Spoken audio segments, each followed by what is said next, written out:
evening, or morning, or afternoon. Today, we're going to be going over assignment number 4. I'm making an overview video.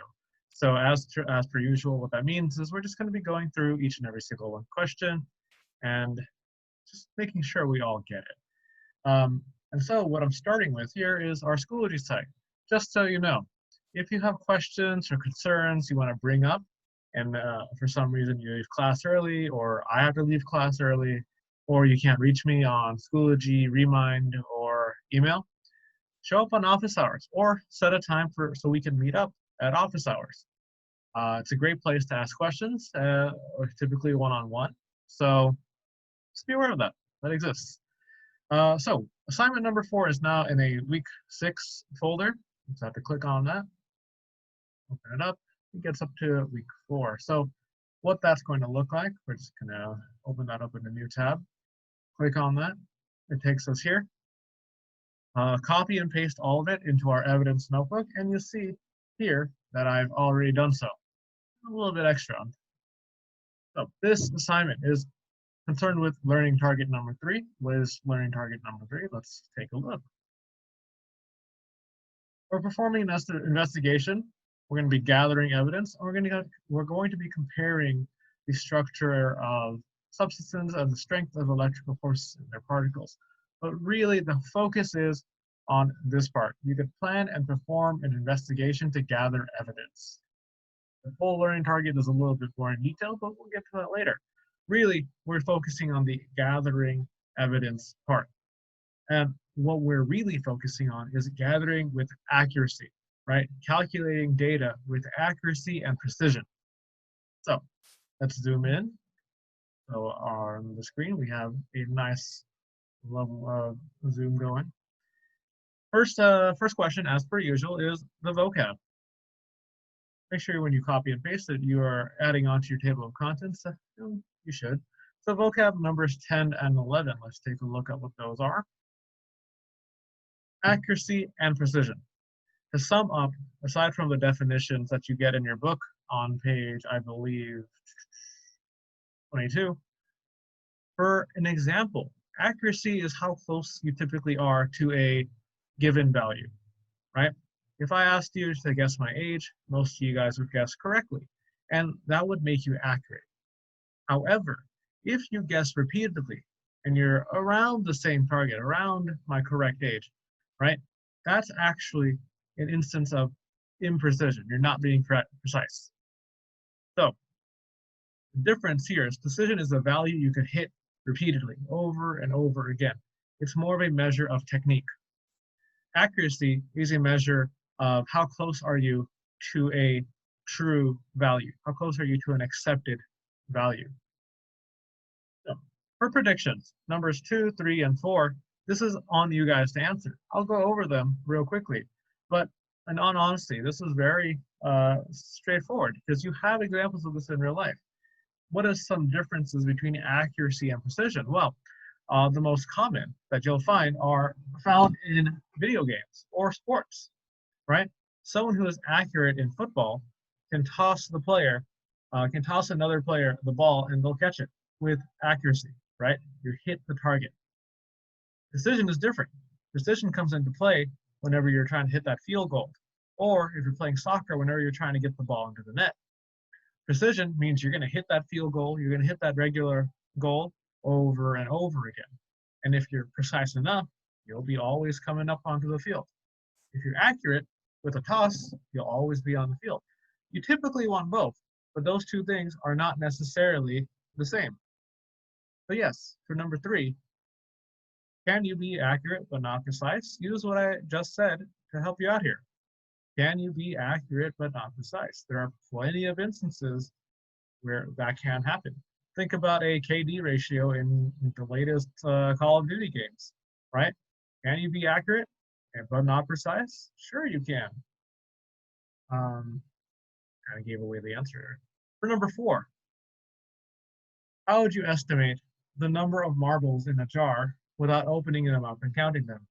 Describe your method and explain how would you tell whether or not you're being precise. Now, for this one, I've had some really good examples here. One of my favorite was, let's say this is our jar. It's got marbles. Marbles. One of my favorite was to count up the number of jars on the bottom row, and then just multiply by how many rows you see.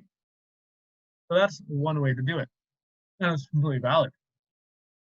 Would it be accurate? Would it be precise? That's up to you. How would you tell? Now, moving on to the fifth one. I am speeding this one along because my last assignment overview video was about 30 minutes long.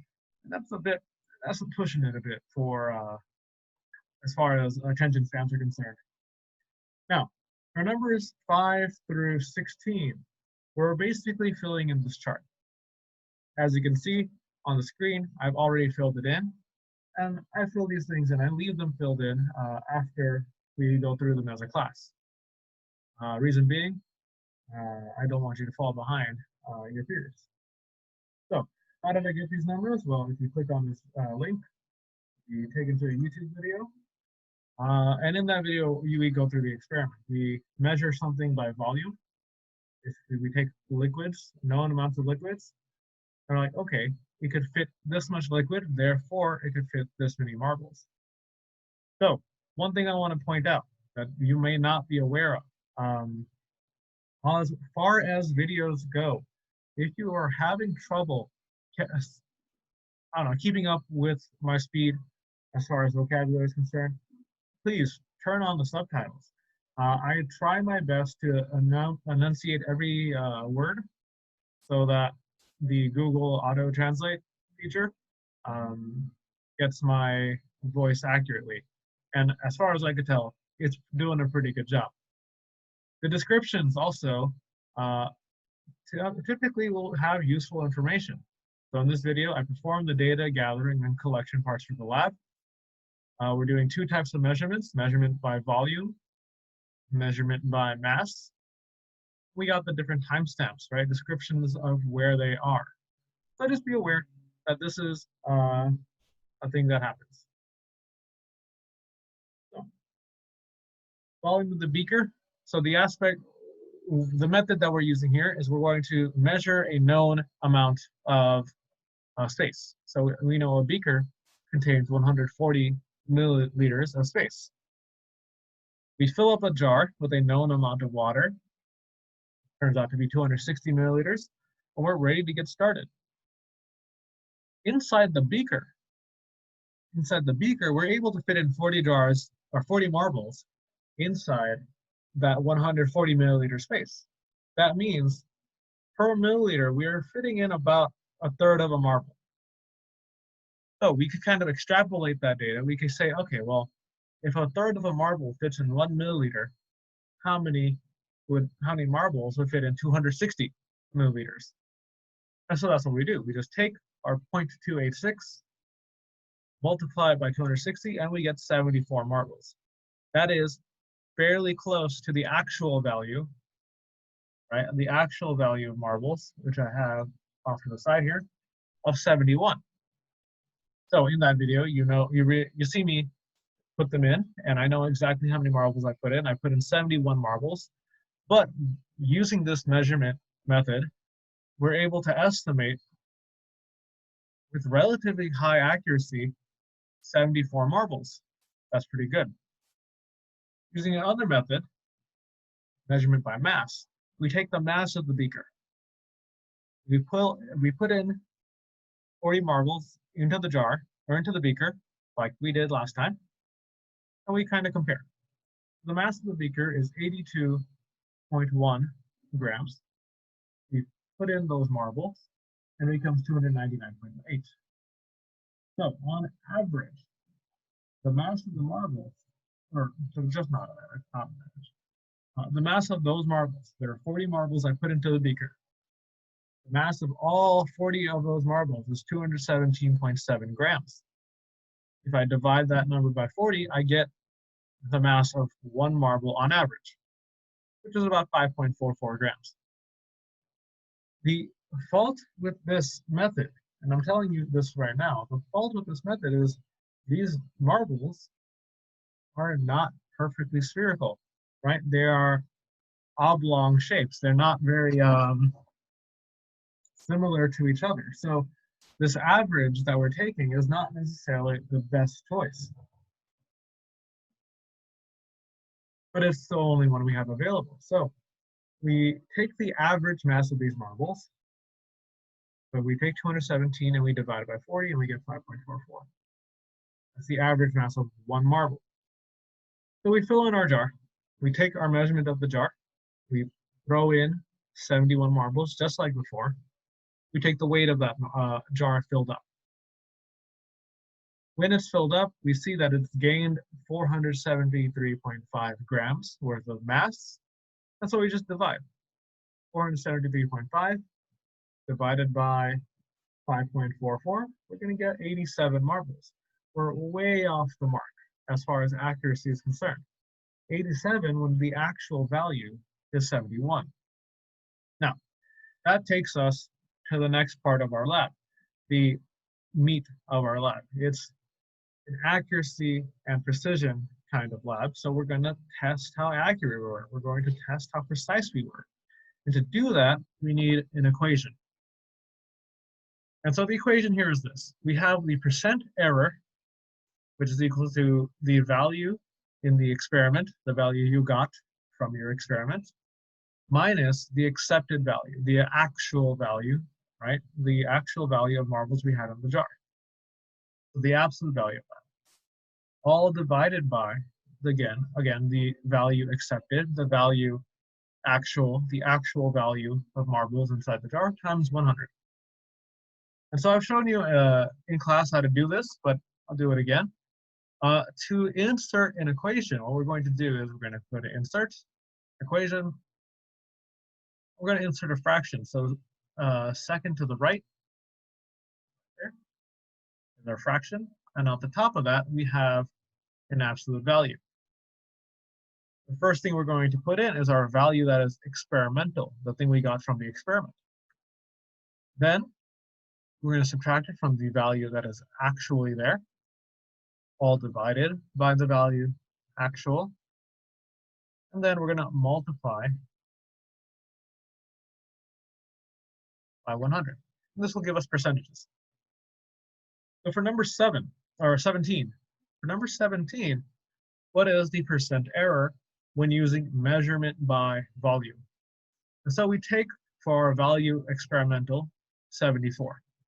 From the experiment, we calculated 74 marbles. Okay, so that goes in the VE spot, right? Position is what matters here. 74 in the VE spot.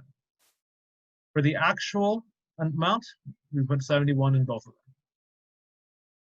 Absolute values on the top. And so we're taking 3 divided by 71 times 100. And that will give us 4.22%.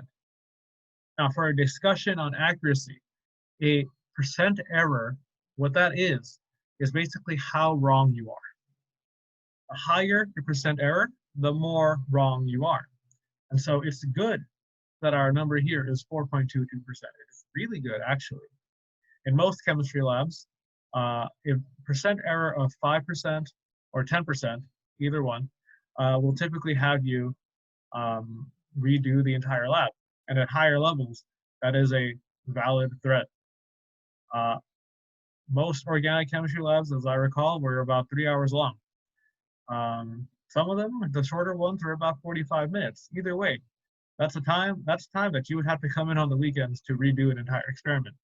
And your group mates will not be happy with that. So having having a percentage error of about 4.22% is really good because it tells me that you are accurate. You're also precise because, as we can see later on, we were able to do this multiple times. So let's read number 18. Number 18, 2 more measurements by volume were performed. These experiments report 70 and 77 marbles in the jar. What was the percent error for these experiments? And so the VA value stays the same, right? The actual number of marbles in the jar never changes. So 71 and 71, 71 and 71. The only value that does change are the experimental values. And so we have 70 and 77. 70 minus 71 is -1, but that's why we have the absolute value symbols there. We don't deal with negatives here. 1 over 71 times 100, 1.41. 77 minus 71 divided by 71 times 100, 8.455, or 8.45. So these are pretty decent percent errors. These tell us that we're very accurate. Another way to read this is just to say we're 96% accurate, we're 99% accurate, we're 92% accurate. And these are good things to have. If we take the average of them, we can see that overall we're very precise because we're able to repeat our values over and over again. And so take an average, you just add up those percent errors, add them all up, and divide by however many numbers there are. In this case, there are 3 values reported, so 3 goes on the bottom. Scrolling down to number 19, we're doing the other side. This previous stuff was all about measurement by volume. Now we're doing measurement by mass. Nothing really changed, just the value experimental. And so for VE, replace it with 87.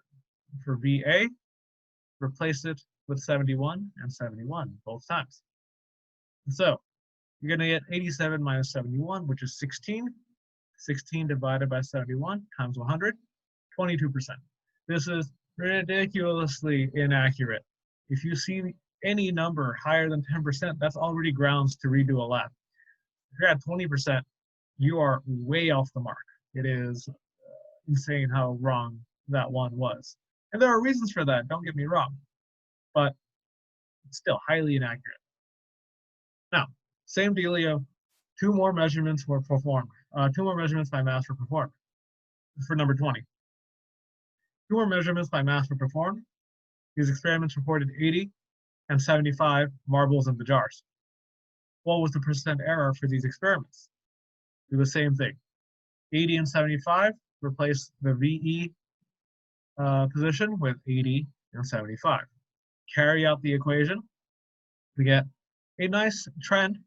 So not all is lost, 12%, 5%. But when we take that average, we see that we're not being very precise. Our average is not looking too good. It's about 13% error. So it tells me that our precision is kind of off, our accuracy is kind of off. It's not a good look. So for the conclusions, this is something I asked you to do over the weekend. For numbers 21 through 24, the claim, which is most accurate. Refer back to these values. 4.69 versus 13.61, which is more accurate, which is the one that implies the most inaccuracy, which is the one that implies the most accuracy. It's up to you to figure that out. For 22, evidence. I've had a lot of people question what this is. Cite specific evidence to support your claim. What that means, it's like any essay, right? If you're reading Brave New World and you want to quote how an excess of information is destroying our minds, you start with a quote, right? And then you perform your analysis. You take something from the text, and in the next sentence, you analyze it. Evidence is that quotation, right? Evidence is what you're citing. And so to cite specific evidence to support your claim, if you say volume is more inaccurate, you cite your percent errors. You cite 4.69. You cite 4.22% error versus 22% versus 13%. You could cite the number of marbles that are in the jar if you measure by a mass. You could cite the number of marbles that are in the jar if you measure by volume. And so you can't say in your reasoning section, well, there are more marbles in the mass, measurement by mass, if you don't quote it. You have to cite specific evidence. Otherwise, it doesn't count. And so for the number 23, the reasoning section, you take your evidence and you say, okay, I got 87 marbles if I measured by mass. You can see that in the evidence section. What this means, right? You explain what this means. In your reasoning section, you take your evidence and you're like, okay, 87 marbles in the jar means that I'm very inaccurate, especially when compared to my marbles if I measure by volume, to 74. That's very accurate. So therefore, measurement by volume is the better choice if I want to be accurate as far as counting marbles goes. Now I have these off to the side. Look at the percent errors. How does percent error reflect accuracy? Explain that. Why do we need percent error? What is it for? Percent error lets us know how accurate something is. The smaller the percent error, the more accurate it is. The higher the percent error, the less accurate it is. Now, a follow-up question to 23 is what can cause the difference between these values? Why is it 74 and not 71? Why is it 87 and not 71? Go back to the video. Now there is a very valid reason. As far as volume goes, look at all this space. Look at these air gaps here. All these gaps of air that can fit in maybe 3 more marbles. So that's why the measurement by volume can be off. Let's go back to measurement by mass. The biggest problem you're going to have is up here. We calculated the average mass of a marble, but the actual mass of a marble could be anywhere from 6 to 4 grams, right? Those marbles are either really big or really small. It's hard to tell. So when we go back here, if we're explaining the differences between our values, we are talking about, and let me get this hair off the screen. There we go. If we're talking about the difference between the values, we're talking about those air gaps. We're talking about the average weight of these marbles not being accurate. So go further. What if I consider those air gaps? Would I take my estimate down or would I increase it? Oh, if I remembered that there were air gaps in the jar, would I decrease this number or would I increase it? Why would I? So this is up to you to answer. I'll be posting this up on the YouTube channel. Let me see if I can pull this up. I'll be posting this up on the YouTube channel in its own playlist. You should be able to see, here we go. There it is. It'll be on its own playlist called Assignment Overviews. It'll be the most recent one, right after assignment number 3 overview, which again is about 30 minutes long, so my bad. Feel free to skip around. Feel free to look through the other videos. Until then, I hope you have a great rest of your day. Oh, gotta do this. Don't forget to like, comment, subscribe, hit that bell notification if you want to see more videos like this in the future. This video is sponsored by NordVPN. It's not, I wish. All right, bye. Have a great day.